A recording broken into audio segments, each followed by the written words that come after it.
ప్రచండ గాలులు, ఎగసిపడుతున్న రాకాసి అలలు, అల్లకల్లోలంగా మారిన తీర ప్రాంతాలు. ఇది ఏపీలో తాజా పరిస్థితి.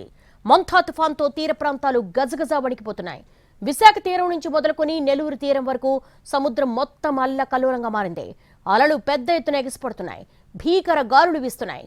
రాష్ట్రంలోని అన్ని ఓడరేవుల్లో ఇప్పటికే 1వ నెంబర్ ప్రమాద హెచ్చరికలు జారీ చేశారు. సముద్రంలో చేపల వేట నిషేధించారు. బీచ్లను సైతం క్లోజ్ చేశారు. ఇప్పటికే కాకినాడ, విశాఖ జిల్లాలో జోరు వర్షాలు కురుస్తున్నాయి. గాలివానకు పలుచోట్ల చెట్లు విరిగిపడ్డాయి.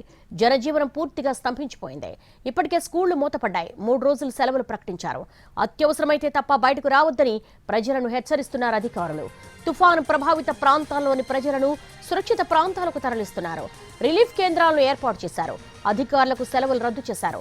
ఎన్డీఆర్ఎఫ్, ఎస్డీఆర్ఎఫ్ బృందాలు సైతం మోహరించాయి. రేపే తుఫాను తీరం దాటనుంది.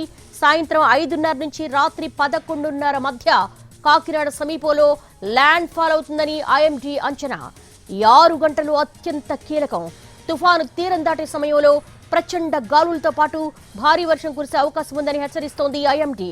తుఫాను తీరం దాటే సమయంలో గంటకు 100 నుంచి 110 కిలోమీటర్ల వేగంతో గాలులు వీస్తాయని చెప్తోంది.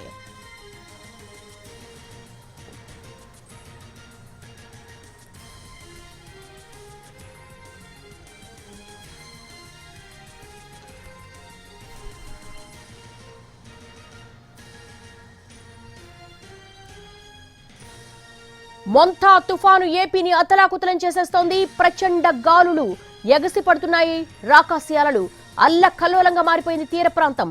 ఇది ఏపీలో తాజాగా కనిపిస్తున్న దృశ్యం. మొంతా తుఫానుతో తీర ప్రాంతాలు గజగజ వణికిపోతున్నాయి. విశాఖ తీరం నుంచి మొదలుకొని నెల్లూరు తీరం వరకు సముద్రం మొత్తం అల్లకల్లోలంగా మారింది. అలలు పెద్ద ఎత్తున ఎగసిపడుతున్నాయి. భీకర గాలులు వీస్తున్నాయి. రాష్ట్రంలోని అన్ని ఓడరేవుల్లో ఇప్పటికే 1వ నెంబర్ ప్రమాద హెచ్చరిక జారీ చేశారు. సముద్రంలో చేపల వేటను నిషేధించారు. బీచ్లను సైతం క్లోజ్ చేశారు. ఇప్పటికే కాకినాడ, విశాఖ జిల్లాలో జోరున వర్షాలు కురుస్తున్నాయి. గాలివానకు పలుచోట్ల చెట్లు విరిగిపడ్డాయి. జనజీవనం పూర్తిగా స్తంభించిపోయింది. ఇప్పటికే స్కూళ్లు మూతపడ్డాయి. 3 రోజులు సెలవులు ప్రకటించారు. అత్యవసరమైతే తప్ప బయటకు రావద్దని ప్రజలను హెచ్చరిస్తున్నారు అధికారులు. తుఫాను ప్రభావిత ప్రాంతాల్లోని ప్రజలను సురక్షిత ప్రాంతాలకు తరలిస్తున్నారు. రిలీఫ్ కేంద్రాలను ఏర్పాటు చేశారు. అధికారులకు సెలవులు రద్దు చేశారు. ఎన్డీఆర్ఎఫ్, ఎస్డీఆర్ఎఫ్ బృందాలు సైతం మోహరించాయి. రేపే తుఫాను తీరం దాటబోతోంది. సాయంత్రం 5:30 నుంచి రాత్రి 11:30 మధ్య కాకినాడ సమీపంలో ల్యాండ్ ఫాల్ అవుతుందని ఐఎండీ అంచనా వేస్తోంది. 6 గంటలు అత్యంత కీలకం.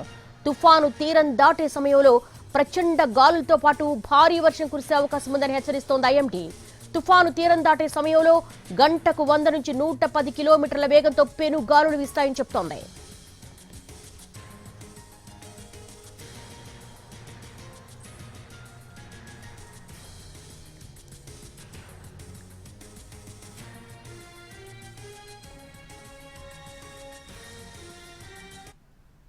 కాకినాడ జిల్లాపై తుఫాను ఇంపాక్ట్ ఎక్కువగా ఉంది. కాకినాడ సిటీతో పాటు రూరల్ మండలాల్లో తీవ్ర ప్రభావం ఉంటుందని అధికారులు అంచనా వేస్తున్నారు. కాకినాడ సమీపంలోనే తుఫాను తీరం దాటుతూ ఉండడంతో ఆకస్మిక వరదలు వచ్చే అవకాశం ఉందని హెచ్చరిస్తోంది ఐఎండీ. ముఖ్యంగా ఉప్పాడ బీచ్ సమీప తీర ప్రాంతాల్లో అలలు పెద్ద ఎత్తున ఎగసిపడి బీచ్ కోతకు గురయ్యే ఛాన్స్ ఉంది. కాకినాడ సిటీలోనే 70 నుంచి 90 కిలోమీటర్ల వేగంతో గాలులు వీచే అవకాశం ఉంది. ఇటు పెద్దాపురం, పిఠాపురం, తుని, సామర్లకోటలో జోరు వర్షాలు పడతాయి. ఇక తుఫాన్తో కాకినాడ రూరల్ మండలాలు చిగురుటాకులా వణికిపోతున్నాయి. రూరల్ మండలాలని గ్రామీణ ప్రాంతాలు గాలివానకు వరి, అరటితో పాటు వాణిజ్య పంటలు కూడా దెబ్బతింటాయని టెన్షన్ పడుతున్నారు రైతులు. రూరల్ మండలాల విషయానికి వస్తే పెద్దాపురం, ముఖ్యంగా ఈ కోస్టల్ ఏరియా, పిఠాపురం, తుని ఈ ప్రాంతాలు ఎక్కువగా తుఫాన్కి ఎఫెక్ట్ అయ్యే ప్రాంతాలుగా ఐఎండీ హెచ్చరిస్తోంది.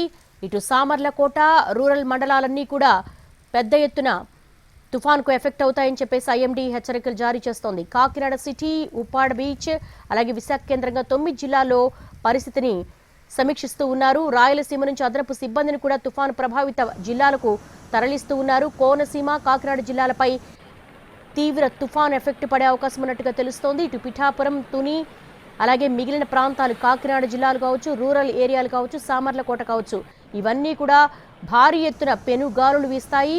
తుఫాను ఎఫెక్టెడ్ ఏరియాస్ డిక్లేర్ చేశారు.